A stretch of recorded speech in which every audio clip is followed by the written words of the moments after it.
Whenever I visit schools and festivals, I like to talk a little bit about the pens that I use because most kids don't use these types of pens. They're kind of, I say, old-fashioned because pen and ink is typically means that you have a pen that doesn't have ink inside of it like a more commonly used pen today. You have to dip it into a bottle of ink. And that ink, for me, there's all different types of inks you can buy, but I use a waterproof ink because when I color the pictures, I paint over the drawings with watercolor paints.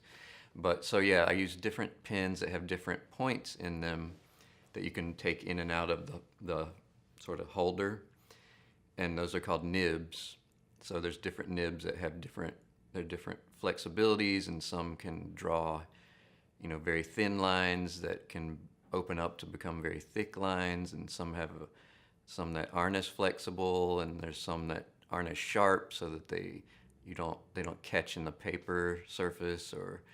And there's another type of pen I use. It's basically it's what we'd call a bamboo pen or a reed pen, and it's a sharpened piece of bamboo that you dip into ink. The bamboo pen is a very thick line usually, so I use that for pictures that are more gestural, or I know that that's going to be a looser drawing and they have to be sort of larger in scale, the images, the pictures. So for me, it's really about just finding the right tool because the lines that I draw, for me, it's very important that that line have a character to it.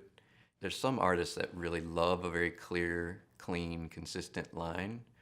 And again, for me, that's the opposite of how I want my lines to look. I want them to be very rough and scratchy and inconsistent. And so the types of pens that I choose are the ones that are going to create those types of lines.